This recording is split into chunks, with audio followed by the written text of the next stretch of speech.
Subscribe now and press the bell icon. Never miss an update. Welcome everyone. आइए शुरुआत कर देते हैं आज की इस न्यू जर्नी की। आज हम SSC ST 06B पे बात करने वाले हैं। बेसिकली हम इसके इंग्लिश के सेक्शन पे बात करेंगे। मींस हम इस ST के क्वेश्चन नंबर 76 से क्वेश्चन नंबर 100 तक के क्वेश्चंस पे करने वाले हैं डिस्कशन। तो सबसे पहला कॉपी और पेन निकाल लीजिए। आप सभी कॉपी और पेन निकाल लीजिए। कोई भी वर्ड, कॉन्सेप्ट, स्ट्रक्चर आपको नया दिखे तो उसे तुरंत राइट डाउन कर लीजिएगा, क्योंकि सारे के सारे क्वेश्चंस अपकमिंग एग्जाम के लिए मोस्ट एक्सपेक्टेड होने वाले हैं। जितने भी क्वेश्चंस अभी आप करेंगे सारे के सारे अपकमिंग एग्जाम के लिए आपके मोस्ट एक्सपेक्टेड क्वेश्चंस बनने वाले हैं। तो चलिए शुरुआत कर देते हैं आज की इस न्यू जर्नी की और देखते हैं आज का ये सेशन हमारी नॉलेज में क्या ऐड ऑन करने वाला है। आज के इस सेशन के बेस पे हम क्या खास सीखने वाले हैं। सबसे पहले अगर हम बात करें, select the correct passive form of the given sentence. एक सेंटेंस आपको दिया हुआ है यहाँ पे, इसका आपको करेक्ट पैसिव फॉर्म बताना है कि क्या होगा। ठीक है, सेंटेंस क्या है? We mow the lawn once every month. Mow का मतलब यहाँ पे है घास काटने से, घास जो काटी जाती है ना, लेवलिंग की जाती है घास की, उससे रिलेट कर रहा है ये स्ट्रक्चर। तो हम मंथ में एक बार क्या करते हैं, लॉन की घास को बराबर करते हैं, काटते हैं, कुछ ऐसे आप रिलेट कर सकते हैं। अब अगर आप ध्यान से देखें तो ये स्टेटमेंट किस में लिखा है? प्रेजेंट इंडेफिनिट टेंस है। एक्चुअल में ये क्या है? प्रेजेंट इंडेफिनिट टेंस है। तो अब भाई अगर इसका हम पैसिव बनाएंगे तो हम सभी जानते हैं कि पैसिव में आपको इज, एम, आर के साथ वर्ब की थर्ड फॉर्म मिलेगी। मतलब according to new subject you need to use is, am और आर विद V3, वर्ब का थर्ड फॉर्म। अब अगर आप ध्यान से देखें इस स्ट्रक्चर को तो फर्स्ट ऑप्शन में विल भी मिल रहा है, एलिमिनेट हो गया। थर्ड ऑप्शन में हैज बीन मिल रहा है, ये भी एलिमिनेट हो गया। फोर्थ ऑप्शन में वॉज मिल रहा है, ये भी एलिमिनेट हो गया। तो एक ही ऑप्शन हमारे पास है जिसमें इज आपको मिल रहा है, और लॉन को अगर सब्जेक्ट बनाओगे तो उसके साथ इज ही आएगा। सीधी सी बात है। सो आपका जो सबसे अप्रोप्रिएट ऑप्शन है यहाँ पे, that would be what? B part. The lawn is mount once every month. The lawn is mount once every month, कुछ ऐसा स्ट्रक्चर जाएगा। आंसर आपका बी पार्ट जाने वाला है। Second part would be 100% correct answer. और जो भी सेकेंड पार्ट पिक कर रहे हैं सभी का answer 100% correct. Next question, delectable. बहुत ही प्यारा वर्ड है डिलेक्टेबल। आपको क्या बताना है? इसका सिनोनिम बताना है। जब भी कोई क्वेश्चन आपके सामने आता है तो आपको क्या करना है? सबसे पहले वीडियो को पॉज कर लेना और अपने अकॉर्डिंग सोचना है कि इस पर्टिकुलर वर्ड का मीनिंग क्या होगा। सॉल्यूशन पे आपको पहले नहीं जाना कभी भी, अपने अकॉर्डिंग पहले देखना है कि इस पर्टिकुलर वर्ड का मीनिंग होना क्या चाहिए। पहले आप ये देख लेंगे, उसके बाद ही आंसर की ओर जाएंगे। ठीक है, एक बार देख लेते हैं। डेलेक्टेबल का मतलब बेसिकली स्वादिष्ट होता है। स्वादिष्ट मतलब कुछ भी ऐसा खाने पीने वाला है जो स्वादिष्ट है, डेलिशियस, उसको आप डेलेक्टेबल से रिलेट कर सकते हैं। हाँ, कोई नज़ारा है जो बहुत ही प्यारा है, कोई भी मनोरम दृश्य है, नज़ारा है, उससे भी हम डेलेक्टेबल को रिलेट करते हैं, ऐसी बात नहीं है। तो डेलेक्टेबल मीन्स स्वादिष्ट भी होता है, मनोरम भी होता है, प्यारा भी होता है, सबसे आप डेलेक्टेबल को रिलेट कर सकते हैं। अब लिशियस, लिशियस वर्ड का मतलब भी स्वादिष्ट ही होता है, और ये इसका सीधे सीधे सिनोनिम हो जाएगा। अनप्लीजेंट तो इसका अपोजिट हो जाएगा, हॉरिबल भयानक हो गया, ऑफेंसिव, ये नेगेटिव सेंस रखने वाले वर्ड्स हैं। तो एक ही ऑप्शन है जो सबसे अप्रोप्रिएट है, that would be second part. B part आपका 100% करेक्ट आंसर जाने वाला है। और जो भी सेकेंड पार्ट पिक कर रहे हैं सभी का सिक्सर लग रहा है। Very good, well done. आगे बढ़ जाते हैं नेक्स्ट क्वेश्चन पे। Next question is select the most appropriate option to fill in the blank. एक फिलर का क्वेश्चन है आपके सामने। अब यहाँ पे आपको करेक्ट वर्ड फिल करना है। देखो, जब भी आप फिलर फिल करें तो आपको एक चीज याद रखनी है कि अपने अकॉर्डिंग, सपोज आप कोई भी वर्ड फिल कर रहे हैं, अगर क्लोज टेस्ट भी कर रहे हैं व्हेन या फिलर कर रहे हैं, सबसे पहले आप ये ऑब्जर्व करिए कि आपके अकॉर्डिंग यहाँ पे कौन सा वर्ड होना चाहिए। आपका माइंड आपको कोई भी इजी लेवल का ही वर्ड बताएगा, आई नो इट विल, वो होता ही है, जनरल बात है, लेकिन वो इजी लेवल का वर्ड जिससे मैच करेगा, कहीं ना कहीं वही आपके आंसर होने के चांसेस होते हैं। तो हमेशा याद रखिए कि जब भी आप फिलर कर रहे हो या क्लोज टेस्ट कर रहे हो, डायरेक्ट ऑप्शन पे जाने की बजाय जब आप स्टेटमेंट को पढ़ें, उसकी मीनिंग रेफरेंस के अकॉर्डिंग, आपके अकॉर्डिंग यहाँ पे किस तरह का वर्ड होना चाहिए, ये एक बार आपको जरूर ऑब्जर्व करना है। समझ गए ना? अब यहाँ से अगर हम देखें with a lot of difficulty, बहुत सारी डिफिकल्टी के साथ में, he could dash only 2 tickets for the train from Mumbai to Ranchi। मतलब बहुत सारी डिफिकल्टी के साथ में वो बड़ी मुश्किल से जुटा पाया, कुछ ऐसा सेंस है ना, बड़ी मुश्किल से 2 टिकट जुटा पाया मुंबई से रांची के लिए, बहुत सारी परेशानी डिफिकल्टी के साथ, यही तो बोला जा रहा है ना यहाँ पे। अब जुटाने के लिए अटेन का मतलब तो प्राप्त करना होता है। अगर मैं इनकर वर्ड की बात कर दूं, इनकर वर्ड की बात कर दूं यहाँ पे, तो इनकर का मतलब होता है नुकसान उठाने से आप रिलेट कर सकते हैं, गेन, प्राप्ति। प्रोक्योर, प्रोक्योर का मतलब होता है जुटाना,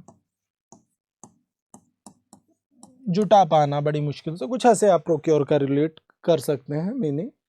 तो सबसे अप्रोप्रिएट वर्ड क्या है यहाँ पे? डी पार्ट है।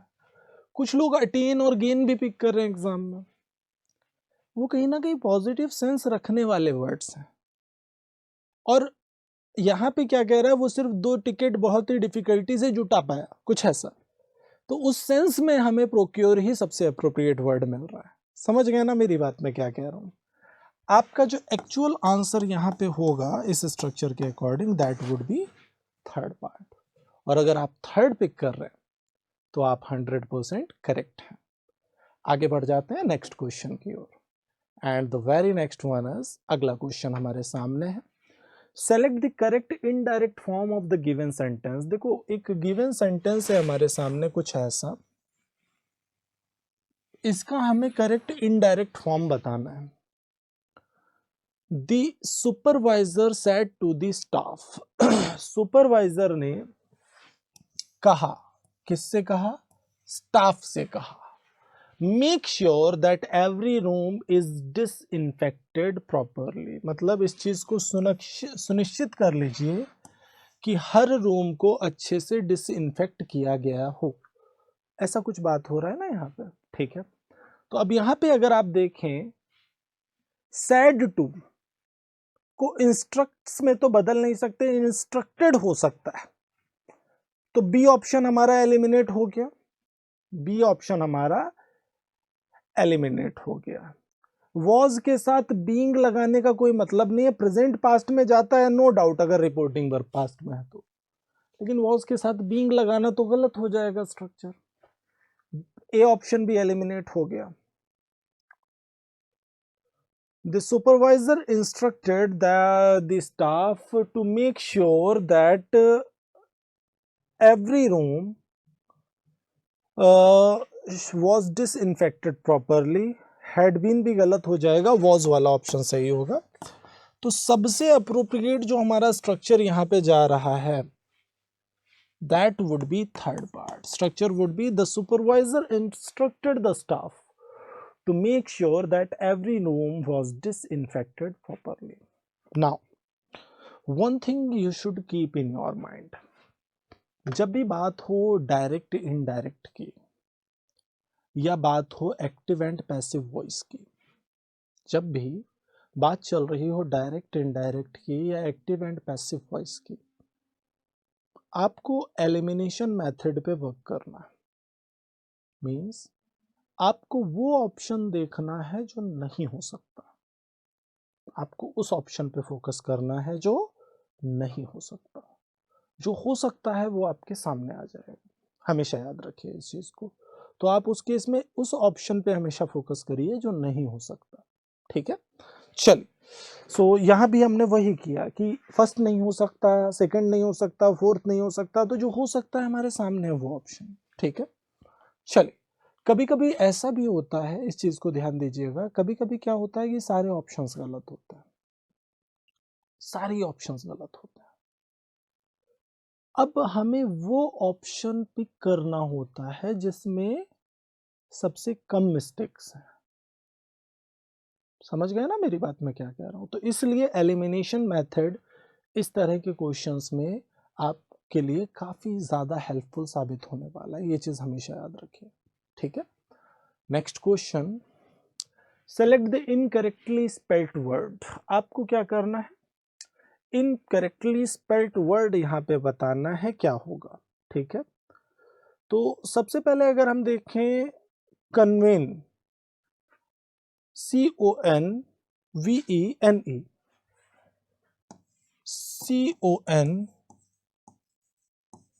CONVENE, कन्वेन का मतलब क्या होता है, एकत्र होना, संगठित होना, एकत्र होना, इकट्ठा होना, कुछ ऐसे आप रिलेट करते हैं कन्वेन को। अगर मैं बात करूं कन्वर्ट की, ध्यान से समझना, कन्वर्ट तो कन्वर्ट करना, बदलने के सेंस में हम कन्वर्ट का यूज कर सकते हैं। कन्वर्स का मतलब वार्तालाप होता है, कन्वर्स का मतलब बेसिकली क्या होता है, वार्तालाप होता है, वार्तालाप करना, कन्वर्स करना। विपरीत के सेंस में भी आप कन्वर्स का यूज करते हैं। ठीक है, अपोजिट के सेंस में भी आप कन्वर्स का यूज करते हैं।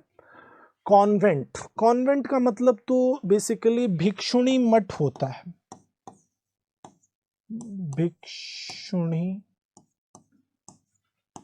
मठ, जो भिक्षुणियों का मठ होता है उसको हम कॉन्वेंट से रिलेट करते हैं। तो सबसे अप्रोप्रिएट जो आंसर है आपका, जो मिस स्पेल्ड वर्ड है आपका, that would be third part, C part आपका 100% करेक्ट आंसर होने वाला है। आगे बढ़ जाते हैं नेक्स्ट क्वेश्चन की ओर। Next question is select the most appropriate word to fill in the blank. इस ब्लैंक में फिल करने के लिए आपको सबसे अप्रोप्रिएट वर्ड चाहिए, क्या होगा, ध्यान से देखिए। The prisoner was very upset and angry and there was dash in her voice. जो प्रिजनर थी वो बहुत ही अपसेट थी, परेशान थी, गुस्से में थी, and there was a dash in her voice, और उसकी वॉइस में डैश था।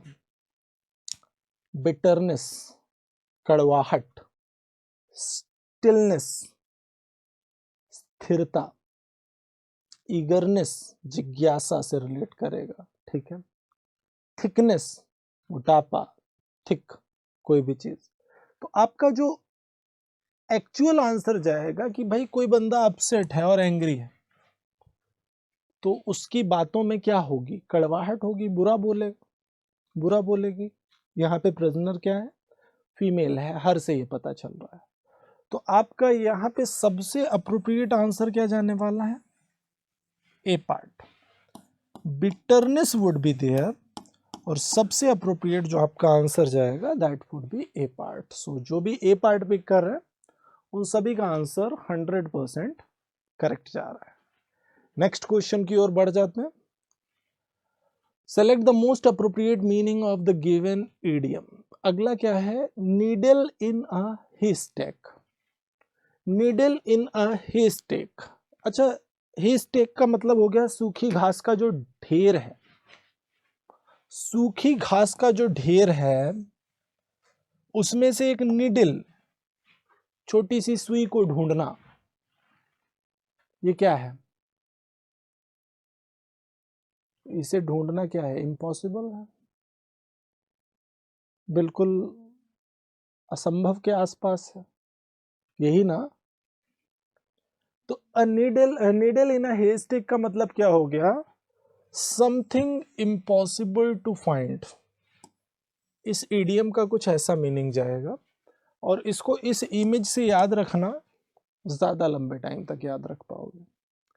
अगर आप इस इमेज से इसे याद रखोगे तो लंबे टाइम तक याद रख पाओगे, ठीक है। अब something in trouble, no chance. Something having vast opportunities, no chance. Something very trivial, trivial का मतलब तुच्छ होता है, ठीक है, इसका भी कोई चांस नहीं है। एक्चुअल आंसर आपका ए पार्ट जाएगा। First part would be 100% correct answer.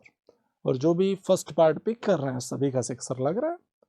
Next question, यहाँ पे क्या है, एक रीअरेंजमेंट है आपके पास 4 स्ट्रक्चर्स का, 4 स्टेटमेंट्स का। आपको क्या करना है, इस पूरे सेगमेंट को क्या करना है, अरेंज करना है। कैसे अरेंज करना है, सबसे पहले फर्स्ट स्टेटमेंट देखना है, इंट्रोडक्टरी पार्ट क्या है और उसके बाद में उसको कनेक्ट करना है, ठीक है। ऐसा कुछ है ये स्ट्रक्चर। अब यहाँ पे अगर आप देखें ध्यान से, सबसे पहला स्ट्रक्चर अगर हम देखें यहाँ पे तो ये क्या कह रहा है, किससे शुरू करें, डी से या बी से? सबसे पहले, 2 men were fighting, crying out and cursing at the bottom of the ditch. Bottom of the ditch, अभी कोई डिच की बात पहले हुई ही नहीं है और द डिच लग गया मतलब पहले कोई बात हो चुकी है। मतलब सीधा है कि बी वाला फर्स्ट स्टेटमेंट नहीं होगा, बी वाला फर्स्ट स्टेटमेंट नहीं होगा। चलो भाई बी को कर देते हैं एलिमिनेट, मतलब बी वाला ऑप्शन जो बी से शुरू है, option A option D eliminate हो गया। डी से शुरुआत होगी ये श्योर है, तो पहला सेंटेंस तो डी ही है ही। अब 3 or 4 soldiers holding torches were standing around a ditch. एक खाई के चारों ओर 3 या 4 सोल्जर्स खड़े हुए थे अपने हाथ में एक टॉर्च लेके, टॉर्चेस हाथ में थे उनके के, और वो खाई के चारों ओर खड़े हुए थे, ठीक है। आगे बढ़ जाते हैं। डी के बाद हम किस स्ट्रक्चर पे जाएं, that is the question. D के बाद हम बी पे जाएं या सी पे जाएं? Stop that shouted a sergeant, C नहीं जाएगा क्योंकि ये बाद का क्लॉज है, यहां से ये रिलेट ही नहीं कर रहा है डी से सी, तो ऑप्शन सी भी एलिमिनेट हो गया। डी के बाद बी पे चलते हैं। 2 men were fighting, crying out and cursing at the bottom of the ditch.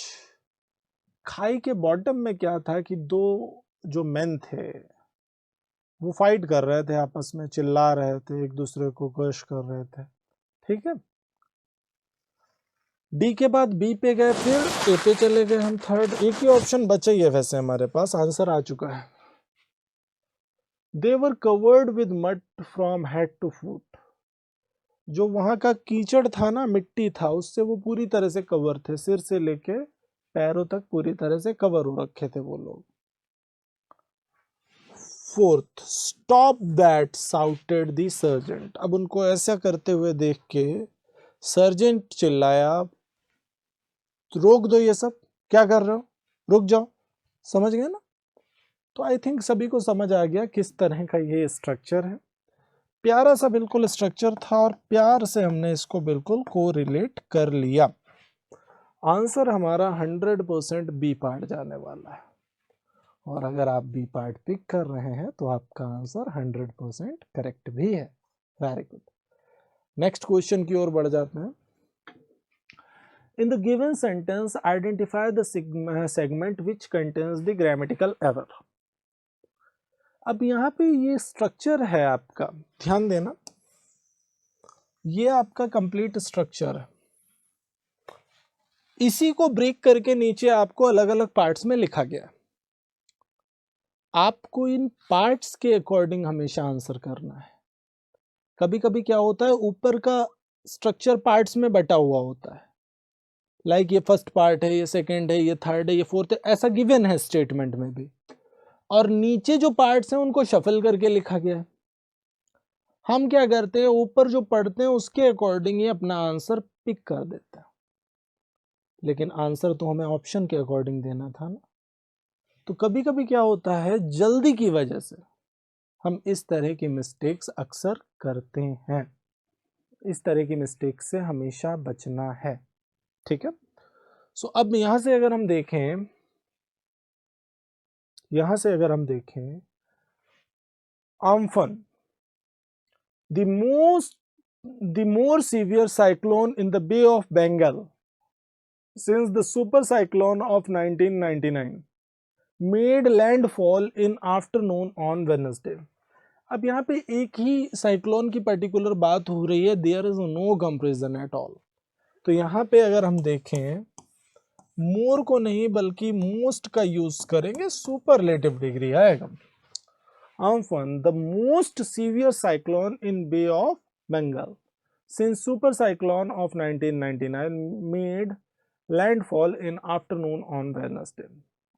तो ये जो साइक्लोन था इसने काफ़ी तबाही की वेस्ट बे ऑफ बंगाल में, और इसकी वजह से क्या हुआ, लैंडफॉल हुआ आफ्टरनून में वेनसडे को, कुछ ऐसा बोला जा रहा है। जिस पार्ट में मोर मिल रहा है आंसर वहीं छुपा हुआ है, और मोर मिल रहा है हमें फोर्थ पार्ट में, तो यही बनने वाला है हमारा 100% correct answer. Well done. Next question की ओर बढ़ जाते हैं। अगला क्वेश्चन, नॉन डिस्क्रिप्ट वर्ड का आपको क्या बताना है, एंटोनिम बताना है। देखो अपने अकॉर्डिंग क्या होगा इस वर्ड का एंटोनिम। सबसे पहले नॉन डिस्क्रिप्ट का मीनिंग जान लेते हैं हम लोग कि आखिर होता क्या है। नॉन डिस्क्रिप्ट का मतलब होता है साधारण या मामूली।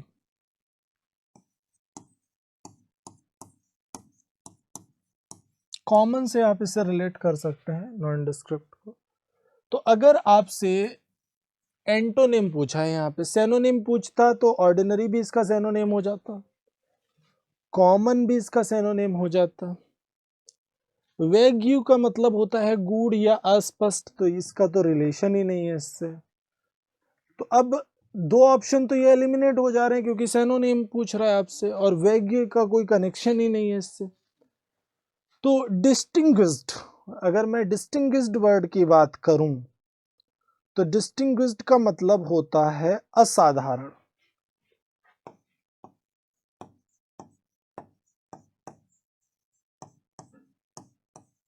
असाधारण। और आपका जो एक्चुअल आंसर यहां से आपको मिलेगा that would be third part आपको 100% करेक्ट आंसर मिलने वाला है, और जो भी थर्ड पार्ट पिक कर रहे हैं सभी का सिक्सर है। नेक्स्ट क्वेश्चन की ओर बढ़ जाते हैं। अगला question, select the incorrectly spelled word, collide, conscious, grammar और एग्जिस्टेंस। इसमें आपको बताना है कि इनकरेक्टली स्पेल्ड वर्ड कौन सा है, कौन सा वर्ड ऐसा है जो कॉन्टेक्स्ट के अकॉर्डिंग इनकरेक्ट है, स्पेलिंग में इनकरेक्ट है। तो आप सबसे पहले अगर हम वर्ड को भी जान लेते हैं अच्छे से कि सारे वर्ड्स का मीनिंग क्या है, बाकी जो वर्ड है इनकरेक्ट वो तो सामने ही दिख रहा है हम लोगों को, ठीक है। कोलाइड वर्ड की अगर हम बात करें तो इसका मतलब होता है टकराव। टकराने से भी हम रिलेट कर सकते हैं कोलाइड को। कॉन्शियस का मतलब होता है सतर्क या सचेत। यहीं पे अगर मैं बात करूं एग्जिस्टेंस, कॉमन वर्ड हो गया। ग्रामर का जो स्पेलिंग है वो गलत है, it should be GRAMMAR, grammar. देखो एक चीज और मैं आपको बता दूं, ये बहुत कॉमन है वर्ड, अक्सर एग्जाम में आ जाता है और अक्सर गलतियां हो जाती हैं क्योंकि हम ग्रामर को ग्रामर नहीं पढ़ते, ग्रामर पढ़ते हैं, MER। तो जो हमारा प्रोनाउंसिएशन होता है उसके अकॉर्डिंग हमें लगता है कि ग्रामर का इंग्लिश स्पेलिंग GRAMMER होगा, प्रोनाउंसिएशन के बेस पे जो हम गड़बड़ कर देते हैं, तो इस चीज को ध्यान देना है थोड़ा सा। करेक्ट स्पेलिंग क्या जाएगा ग्रामर का? GRAMMAR। इस चीज को ध्यान देना अवेयरनेस के साथ हमेशा। चलिए, select the most appropriate meaning of the given idiom. एक ईडियम आपको गिवन है और इसका आपको मीनिंग बताना है क्या होगा। A blessing in disguise. A blessing in disguise मतलब बुरे टाइम में भी जो अच्छाई है उसको कहीं ना कहीं रिलेट करेगा। A blessing in disguise. तो अगर आप इस स्ट्रक्चर को देखें यहां पे, ब्लेसिंग इन डिस्गाइज को जो बेसिक मीनिंग होता है दैट वाज लाइक आपने प्राइम फेजी में पहली नजर में किसी चीज को रिजेक्ट कर दिया, नहीं समझ आया आपको, आपको लगा गलत है, गड़बड़ है, कोई इंसान हो सकता है, कोई चीज हो सकती है, लेकिन बाद में आपने देखा कि वो काफी इफेक्टिव चीज थी, वो पर्सन काफी इफेक्टिव था या कुछ भी ऐसा जो काफी इफेक्टिव था, या उसकी कुछ क्वालिटीज ऐसी थी जो आपने पहले नहीं देखी लेकिन बाद में आपने ऑब्जर्व किया, नहीं बंदा तो काम का है। समझ गए ना? Something good that is not recognized at first. वो कोई जॉब हो सकती है, सपोज किसी का पर्टिकुलर जॉब में सिलेक्शन नहीं हो पाया, किसी पर्टिकुलर लाइक एमटीएस की तैयारी कोई कर रहा था, एमटीएस में सिलेक्शन नहीं हुआ और वो दुखी है। जब आपका सीजीएल में सिलेक्शन हो गया 3 साल के बाद, आपने रियलाइज किया एक बार सोचते सोचते, फिर आपने सोचा अगर उस टाइम एमटीएस में हो गया होता तो आज सीजीएल का ऑफिसर नहीं बनता मैं। तो वो क्या था, वो सिलेक्शन ना होना क्या था उस टाइम पे? अ ब्लेसिंग इन डिस्गाइज था। ठीक है, something good that is not recognized at first, कुछ ऐसा। एक्चुअल आंसर आपका डी पार्ट जाएगा। फोर्थ पार्ट आपका 100% करेक्ट आंसर होगा। A person who blesses other quietly, an event that is unknown, someone who comes disguised, कोई chance नहीं है। आपका जो एक्चुअल आंसर जाएगा that would be D part. D part would be 100% correct answer. Well done. Next question, select the word which means the same as the group of words. One word substitution का question है आपके सामने। जो statement आपको दिया उसके लिए आपको एक वर्ड चाहिए। इस पर्टिकुलर स्टेटमेंट के लिए आपको एक वर्ड चाहिए। A person who pretends to have morals and believes that he or she does not believe in, मतलब कोई बंदा दिखावा जो करता है मोरल वैल्यूज का एंड सो ऑन, लेकिन एक्चुअल में उस पर ट्रस्ट बिलीव नहीं करता, उन मोरल वैल्यूज पे चलता है या चलती नहीं है, लेकिन दिखावा करते हैं कि नहीं मैं तो ये मानता हूं या मानती हूं, मेरी ऐसी सोच है। ऐसे बंदे को क्या बोलते हैं? हाइपोक्राइट। हाइपोक्राइट को अगर हम रिलेट करें तो इसका मतलब होता है पाखंडी। क्या होता है? पाखंडी। क्योंकि अगर मैं यहीं पे रेडिकल की बात करूं, रेडिकल का मतलब मौलिक होता है, मौलिक। वर्सेटाइल का मतलब बहुमुखी होता है।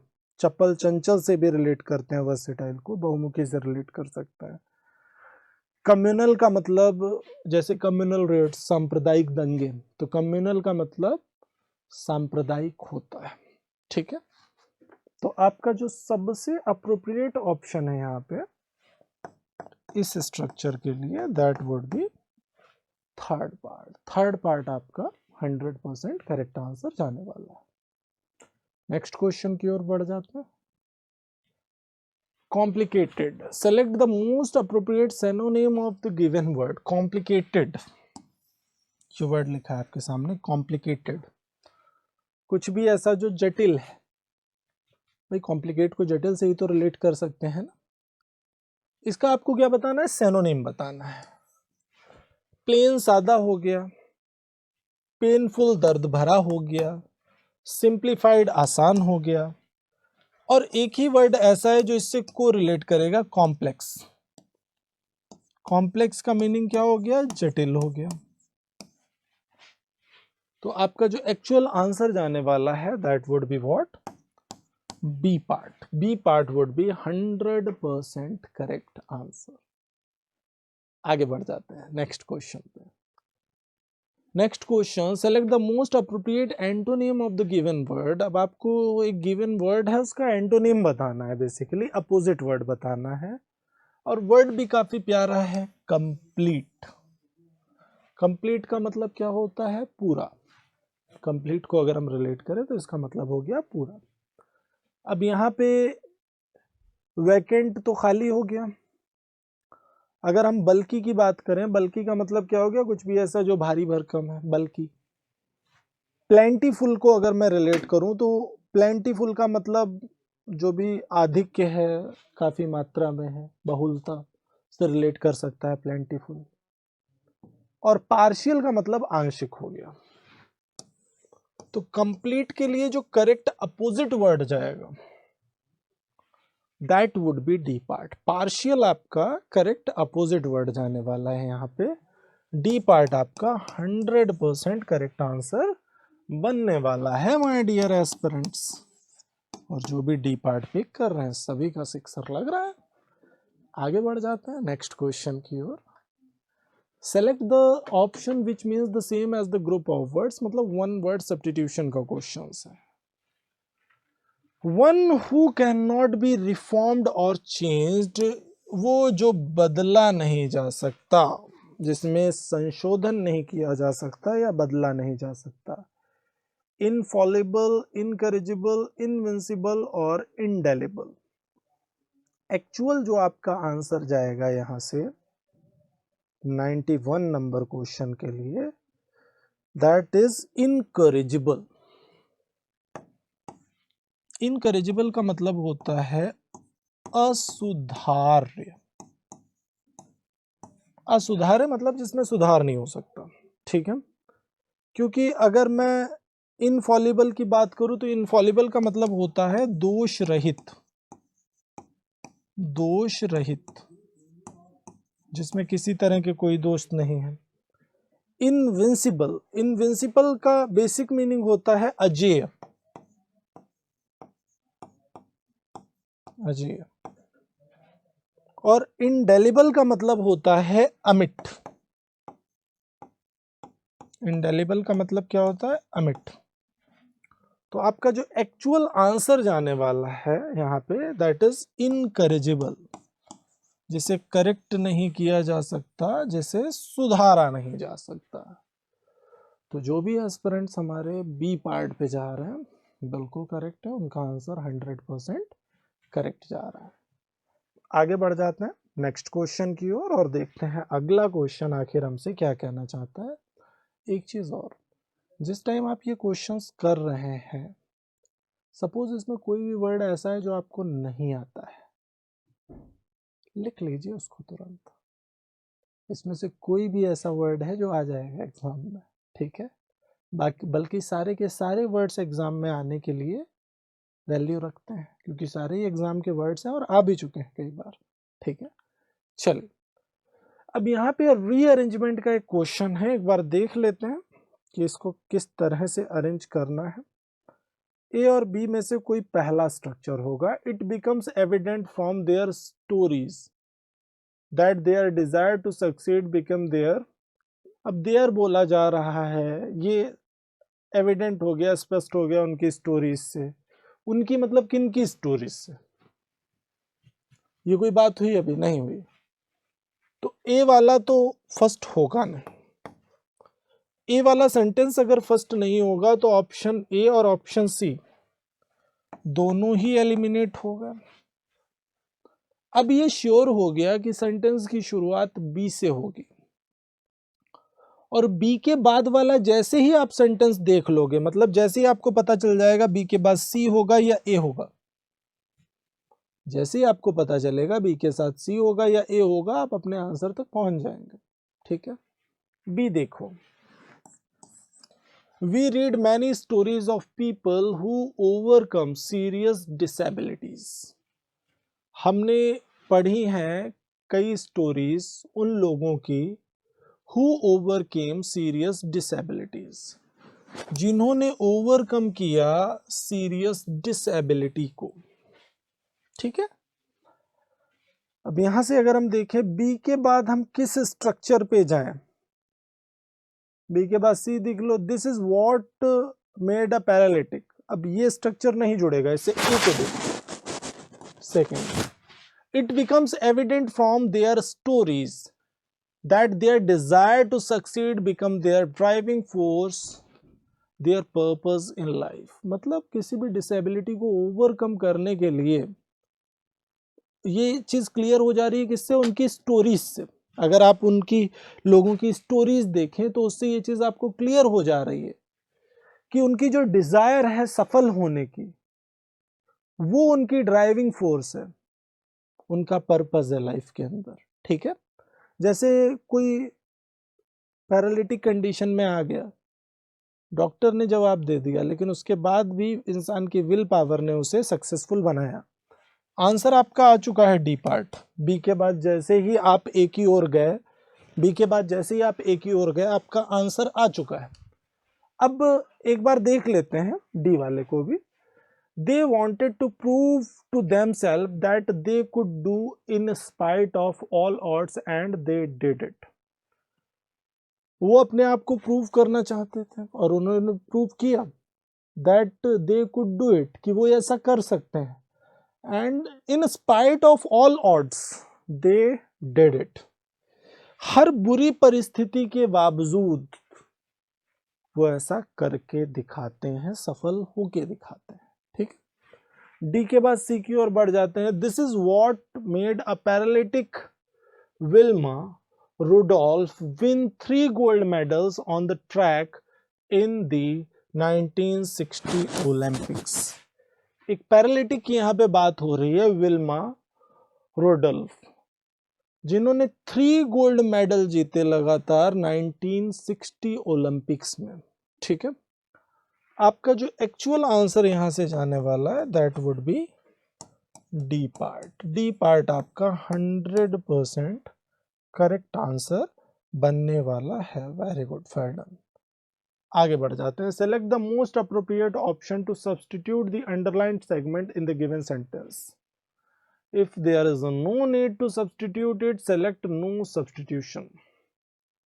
Ashoka was one of the greater king of India. देखो, वन ऑफ के साथ में चाहे सुपरलेटिव डिग्री ही क्यों ना है, लेकिन आगे आने वाला नाउन कैसा होता है, प्लूरल होता है। जब भी वन ऑफ का यूज करते हैं तो आगे आने वाला नाउन कैसा होता है, प्लूरल होता है। तो यहाँ पे one of the greatest Kings होने वाला है आपका स्ट्रक्चर, और इस बेस पे अगर आप देखें तो आपका आंसर क्या जाने वाला है, ए पार्ट। फर्स्ट पार्ट आपका 100% करेक्ट आंसर जाएगा। One of the greater kings, no substitution, the more great kings, ये तो स्ट्रक्चर के अकॉर्डिंग ये गलत है। आंसर आपका ए पार्ट जाएगा, और जो भी ए पार्ट पिक कर रहे हैं सभी का 100% आंसर करेक्ट जा रहा है। आगे बढ़ जाते हैं। In given sentence, identify the segment which contains a grammatical error. अब यहाँ पे जो स्ट्रक्चर दिया है आपको, एरर डिटेक्शन करना है आपको इस स्ट्रक्चर में। देखिए क्या बीमारी है और पिक करिए अपना answer. We have decided to spend our time play online games as we will not go out on a vacation this year. We decided to spend our time play online games. ये play होना चाहिए, playing होना चाहिए, play होना चाहिए, playing होना चाहिए, जल्दी से बताओ। जेरेंट की जरूरत है ना, तभी तो स्ट्रक्चर कंप्लीट होगा। हाँ, so we have decided to spend our time playing online games as we will not go out on a vacation this year, कुछ ऐसा। एक्चुअल आंसर आपका डी पार्ट जाने वाला है। फोर्थ पार्ट आपका 100% करेक्ट आंसर होगा, और जो भी फोर्थ पार्ट पिक कर रहे हैं सभी का सिक्सर लग रहा है। Next question, select the most appropriate option to substitute the underlined segment in the given sentence. If there is no need to substitute it, select no substitution required. Basically क्या है कि ये जो पार्ट है ना अंडरलाइंड वाला, इसको आपको रिप्लेस करना है। अब आप देखिए किससे इसे रिप्लेस कर सकते हैं।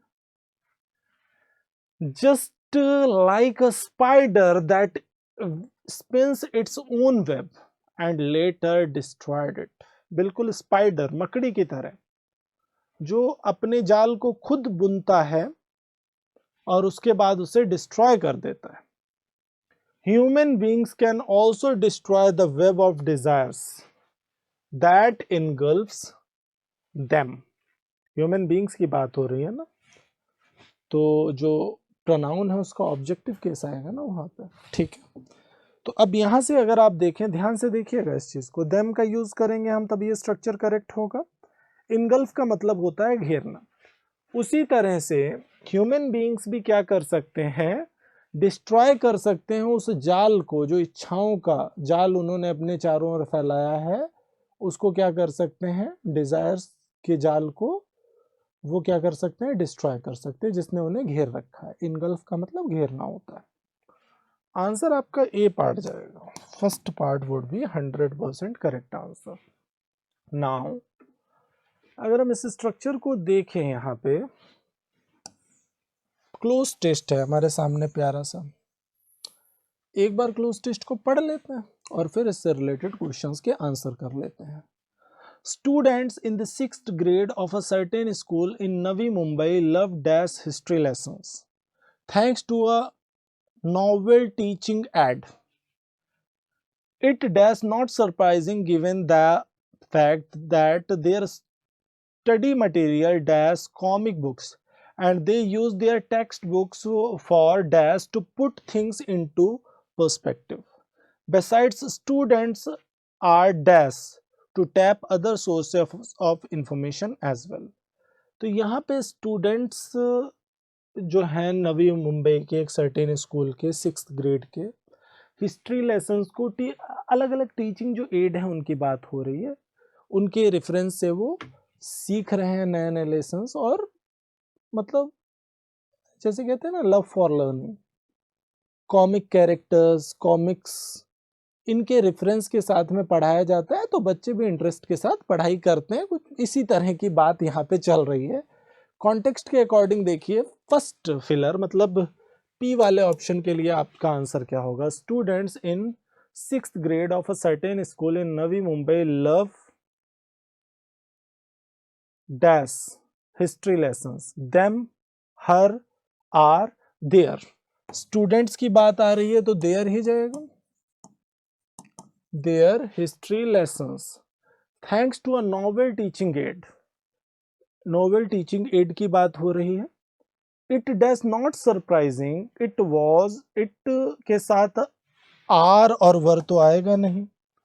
स्ट्रक्चर किस में है, स्ट्रक्चर आपका प्रेजेंट में, तो इज ही जाएगा, वॉज का भी कोई चांस नहीं है। it is not surprising given the fact that their study material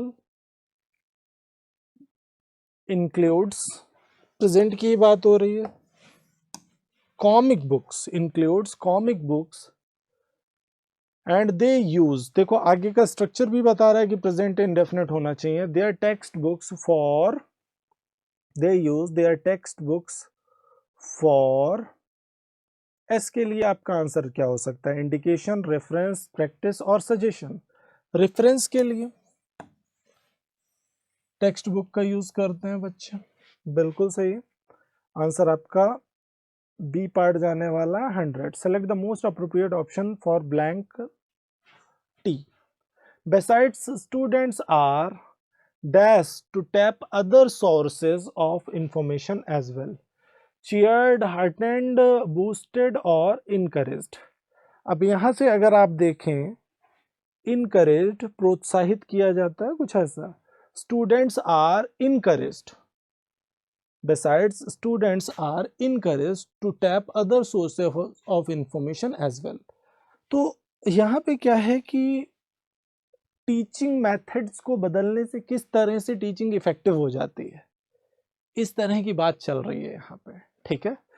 सो आज का ये सेशन यहीं पे कंप्लीट होता है। आई होप आज के सेशन से आपने काफ़ी नए नए कॉन्सेप्ट सीखे होंगे। मिलते हैं आपसे नेक्स्ट सेशन में कुछ और एग्ज़ाम ओरिएंटेड क्वेश्चंस के साथ में, कुछ एग्ज़ाम ओरिएंटेड वर्ड्स के साथ में। एसएससी स्पेशल हमारी क्लास इंग्लिश की डेली होती है शाम को 6 बजे 6 PM पे, यहीं इसी महिंद्रास के ऑफिशियल यूट्यूब चैनल पे। बाकी वीकली एसटी की वीडियो में हम लोग मिलते हैं हर रविवार शनिवार में। सो मिलते हैं नेक्स्ट सेशन में। Till then take care, thank you. Subscribe now and press the bell icon. Never miss an update.